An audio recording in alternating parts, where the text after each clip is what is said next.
మనతో పాటు మరికొంతమంది నాయకులు ఉన్నారు. ఎట్లా చూస్తారన్న బీసీలకు సంబంధించి ముఖ్యంగా మున్నూరు కాపులకి అన్యాయం జరిగిందంటూ మీరు చెప్తా ఉన్నారు. కానీ మేము పెద్దపీట వేస్తా ఉన్నామని ముఖ్యమంత్రి మాట్లాడుతూ ఉన్నారు. నేను ఎల్బీనగర్ డివిజన్ ప్రెసిడెంట్ మున్నూరు కాపు యువత. ఈ ఒక డమ్మీ సీఎం అనేది ఈరోజు రేవంత్ రెడ్డి ఒక భూతంలాగా తాకిండు. మరి ఆయన ఆ భూతం ఎప్పుడు వీడిపోతుంది అనేది అది మాతోటే ఎండు కార్డు పడుతుంది ఆయనకి. మేము ఒక పటేల్స్గా మేమందరం ఒక బీసీ పార్టీ పెట్టడం జరుగుతుంది.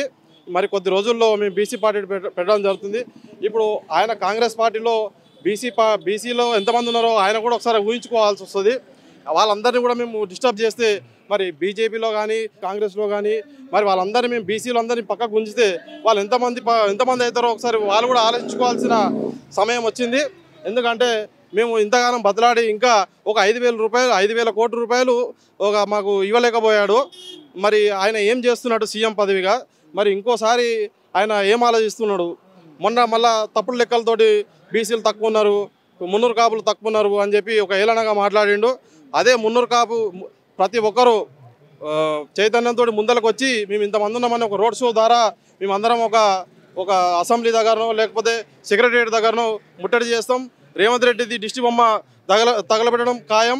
ఆయనకు మేమంతా ఏందో పవర్ అనేది మున్నూరు కాపు పటేల్ అనేది బీసీ పవర్ అనేది ఏందో జై మున్నూరు కాపుగా మేము ముందరకు వచ్చి దాని గురించి మేము వివరించి సీఎం మన రేవంత్ రెడ్డి గారికి ఒక గుణపాఠంగా మేము చేయబోతున్నాం. జై మున్నూరు కాపు. ఎందుకు ర్యాలీలు ఎందుకు ఇవన్నీ ఎందుకు? ప్రజాప్రభుత్వం కదా, మాట్లాడితే సర్దుకోవా? ఏవైతే మీకు జరుగుతున్న అన్యాయం గురించి ముఖ్యమంత్రి చెప్పుకుంటే సాల్వ్ కదా. ఈ 10 సంవత్సరాల నుంచి ఈ ధర్నాలు, ఈ చౌకులు, టెంటు కిరాయిలు ఇవన్నీ ఎవరికి పెడతారు? ఆయన పెడుతుండా? ఇంతమంది అక్కడికెళ్ళి ఊర్లకెళ్ళి వచ్చి ఎక్కడికెళ్ళి వచ్చి కరీంనగర్, వరంగల్ అక్కడికెళ్ళి వచ్చి ఇక్కడ ధర్నాలు చేస్తే వాళ్ళకు వచ్చి పోతున్నారు. ఏం లాభం? మమ్మల్ని ఎవరు పట్టించుకుంటారు? దాన్ని బట్టి మేము ఒక పెద్ద ఎత్తుల ఒక 5,000 మందో 10,000 మందో మేము ఒక ర్యాలీ తీయడం జరుగుతుంది.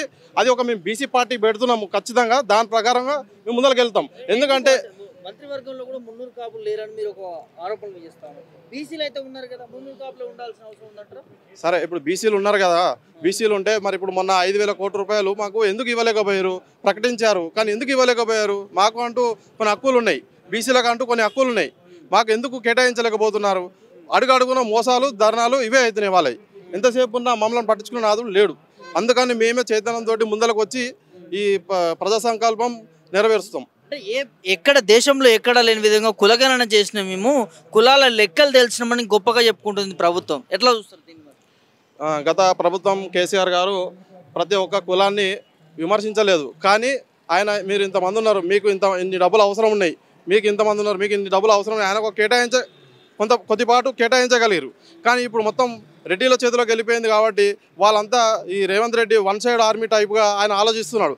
వాడుకొని ఒక పాములాగా వాడుకొని మమ్మల్ని అందరినీ యూజ్ అండ్ త్రోలాగా మళ్ళీ ఎలక్షన్ రాగానే మీరు ఓటేయండి, అదేయండి, మా 10,000 ఇస్తే ఓటేస్తారు, వాళ్ళే వేస్తారులే, పడుంటారులే అని ఆయన అనుకుంటున్నాడు ఈజీగా. కానీ అది కాదు. అది ఎందుకంటే ఇప్పుడు చాలా పీక్ టైమ్స్ వచ్చేసింది. ఎందుకంటే చూసి ఇక మేము కూడా అలసిపోయినాం అన్నట్టుగా ఆ విధంగా మేము ముందరకు వస్తున్నాం. అంటే ఓట్ల కోసం బీసీలను వాడుకుంటున్నారు. ఖచ్చితంగా ఓట్ల కోసం బీసీలను వాడుకుంటారు. ఇప్పటి నుంచి కాదు, గత 20 ఏళ్ళ నుంచి 30 ఏళ్ళ నుంచి అదే వాడుకోవడం జరుగుతుంది. నిజంగా పరిపాలన అనేది లేదు. ఈ సీఎం కేసీఆర్ అన్న జర మంచిగా చేసిండు, జనాలు చెప్పుకుంటున్నారు. మనం మళ్ళీ కేసీఆర్ని గెలిపించుకోవాలని ఒక మాట ప్రజలందరూ చెప్పుకుంటున్నారు.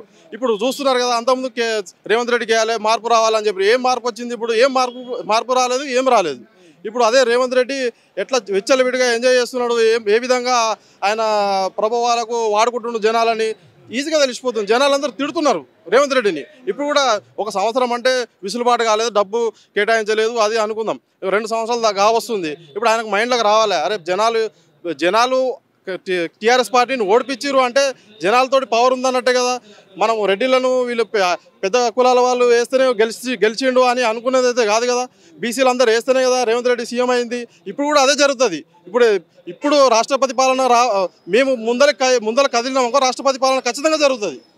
ఎందుకంటే అట్లా అంత వ్యూహం మేము ఆలోచిస్తున్నాం. అంటే మీరు చాలా పెద్ద మాట మాట్లాడారు. అంటే సీఎం గురించి పడిపోయే అవకాశం ఖచ్చితంగా. ఎందుకంటే మా పవర్ అట్లా ఉన్నది. బీసీ అంటే బీసీ లేని వాళ్ళే ఉన్నారా? ఈ రాష్ట్రం అంతా వాళ్ళే ఉన్నారా? లేరు కదా.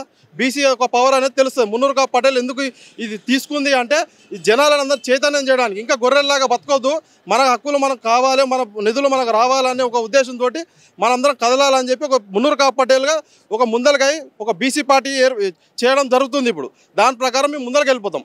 నిజంగా తెలంగాణలో బీసీ ముఖ్యమంత్రి చూస్తామంటారా? అదొక చాలా మంది కలగా ఉంది. ఖచ్చితంగా చూస్తారు. మొన్న రీసెంట్గా చెప్పాలంటే ఇప్పుడు రేవంత్ రెడ్డికి సీఎం పదవి ఇచ్చే అధికారం లేదు, ఆయనకు అంత హైప్ లేదు, ఆయనకు అంత ఏదన్నా మాటలు మాట్లాడితే సీఎం పదవి ఇచ్చేస్తారంటే చాలామంది ఉన్నారు అట్లా మాట్లాడేటోళ్ళు. బట్టి విక్రమార్క ఎక్కడ పోయిండు, ఉత్తమ్ కుమార్ ఎక్కడ పోయిండు, వాళ్ళు సీనియర్లు కదా, వాళ్ళకి ఇచ్చేస్తే అయిపోతుండే కదా. ఇప్పుడు ఈయన రాజ్యంలోకి వచ్చినాక అందరు పాములాగా వాడుకుంటుండ్రు. వాళ్ళ దాంట్లో ఉన్న వాళ్ళే తిడుతున్నారు. సీఎం ఈరోజు ఎవరున్నారో కూడా వాళ్ళకి తెలియదు. జూపల్లి వాళ్ళందరూ ఏం మాట్లాడుతారు, కేటీఆర్ కేసీఆర్ అని అంటూ మాట్లాడుతారు. ఇప్పుడు కూడా సీఎం ఎవరు అనేది కూడా వాళ్ళకి తెలుస్తలేదు.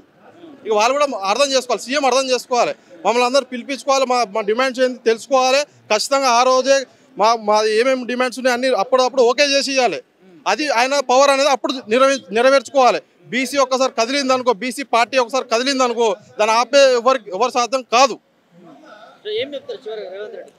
ఇక రేవంత్ రెడ్డి గారికి ఒకటే మాట చెప్తున్నా, ఇప్పుడు నరేంద్ర మోడీ బీసీ ఒక నినాదంగా ఎట్లా ప్రధానమంత్రి ఎట్లా అయిండో ఇప్పుడు ఆంధ్రప్రదేశ్లో మొదటిసారిగా బీసీ ముఖ్యమంత్రి కావడం జరుగుతుంది. ఖచ్చితంగా ఆయన ఇక ఆలోచిస్తే ఆయన లెక్క ప్రకారం ఇక తెలంగాణలోనే ఆయన ఆలోచించుకొని డిమాండ్స్ తీరిస్తే మంచిగా ఉంటుంది. లేదు అంటే బీసీ పార్టీ పెట్టడం జరుగుతుంది, సీఎం కావడం జరుగుతుంది. ఖచ్చితంగా ఇది నా డిమాండ్స్.